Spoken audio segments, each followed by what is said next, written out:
Hi friends, good morning. Welcome to my channel. ಹೇಗಿದ್ದೀರಾ ಎಲ್ಲರೂ? ನಾನು ಚೆನ್ನಾಗಿದ್ದೀನಿ, ನೀವು ಚೆನ್ನಾಗಿದ್ದೀರಾ ಅಂತ ಅನ್ಕೋತೀನಿ.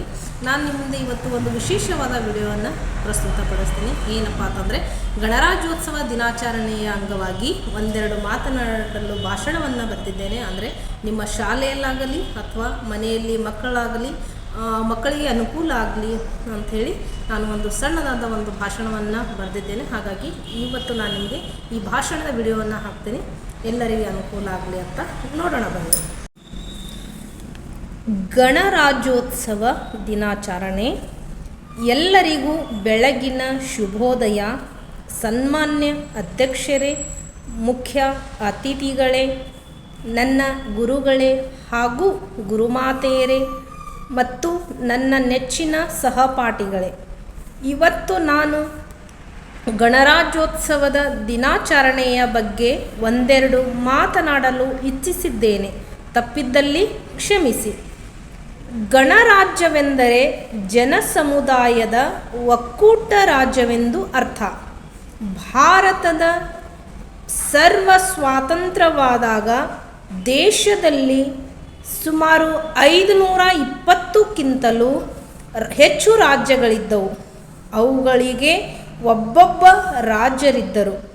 ಅವುಗಳನ್ನೆಲ್ಲ ಒಟ್ಟುಗೂಡಿಸಿ ಭಾರತದ ಒಕ್ಕೂಟ ರಾಜ್ಯವೆಂದು ಘೋಷಿಸಲಾಯಿತು. 1950 ಜನವರಿ 26ರಂದು ಭಾರತ ಗಣರಾಜ್ಯವಾಯಿತು. ಭಾಷೆ, ಜನಾಂಗದ ಆಧಾರದ ಮೇಲೆ ರಾಜ್ಯವಾರು ವಿಂಗಡಣೆಯನ್ನು ಮಾಡಲಾಯಿತು.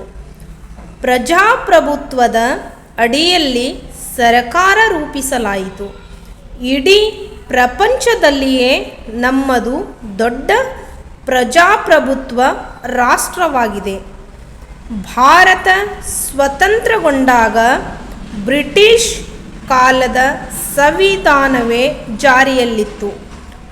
ಆದರೆ ಭಾರತೀಯ ನಾಗರಿಕತೆಗೆ ಹೊಂದಿಕೊಳ್ಳುವ ಮತ್ತು ಸರ್ವರಿಗೂ ಸ್ವಾತಂತ್ರ್ಯದ ಹಕ್ಕುಗಳು ದೊರೆಯುವಂತೆ ಅನುಕೂಲ ಕಲ್ಪಿಸುವ ಪ್ರತ್ಯೇಕ ಸ್ವತಂತ್ರ ಭಾರತದ ಸಂವಿಧಾನದ ಅವಶ್ಯಕತೆ ಇತ್ತು. ಇದನ್ನು ಅರಿತುಕೊಂಡು ನಾಯಕರು ಡಾಕ್ಟರ್ ಬಾಬು ರಾಜೇಂದ್ರ ಪ್ರಸಾದ್ ಅಧ್ಯಕ್ಷತೆಯಲ್ಲಿ ಸಮಿತಿಯೊಂದನ್ನು ರಚಿಸಿತು.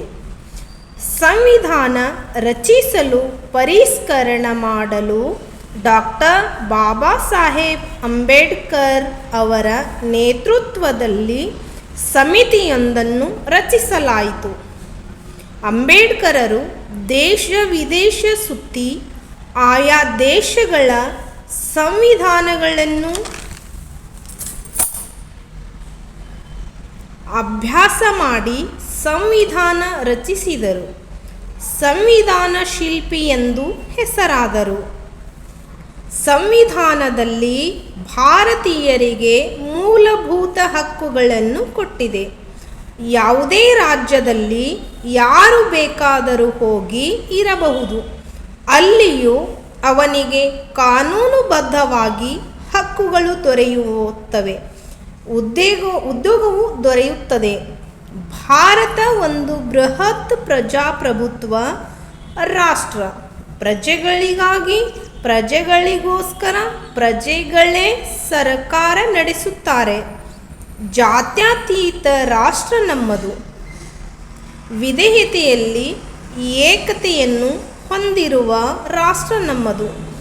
ಎಲ್ಲ ಧರ್ಮಗಳಿಗೂ ಅವರ ಆಚರಣೆ, ಪೂಜಾ ಪಾಠಗಳಿಗೆ ಪೂರ್ಣ ಸ್ವಾತಂತ್ರ್ಯವಿದೆ. ಗಣರಾಜ್ಯೋತ್ಸವದಂದು ಶಾಲಾ, ಕಾಲೇಜು, ಸರಕಾರಿ ಕಾರ್ಯಾಲಯಗಳು, ಸಾರ್ವಜನಿಕ ಸ್ಥಳಗಳಲ್ಲೂ ರಾಷ್ಟ್ರೀಯ ಧ್ವಜ ಹಾರಿಸಿ ರಾಷ್ಟ್ರಗೀತೆ ಹಾಡಿಸಬೇಕು. ಇದು ಗಣರಾಜ್ಯೋತ್ಸವದ ಪ್ರಮುಖ ಆಚರಣೆಯಾಗಿದೆ. ಇಷ್ಟು ಮಾತನಾಡುವುದಕ್ಕೆ ಅವಕಾಶ ಮಾಡಿಕೊಟ್ಟಿರುವ ಗಣ್ಯರಿಗೆ ನಮಸ್ಕರಿಸುತ್ತಾ ನನ್ನ 2 ಮಾತುಗಳನ್ನು ಮುಗಿಸುತ್ತೇನೆ. ಜೈ ಹಿಂದ್, ಜೈ ಕರ್ನಾಟಕ ಮಾತೆ. ಹಾಗೆ ಇನ್ನೊಂದು ಸಲ ಈ ಭಾಷಣವನ್ನು ಅಚ್ಚುಕಟ್ಟಾಗಿ ನೋಡೋಣ ಬನ್ನಿ.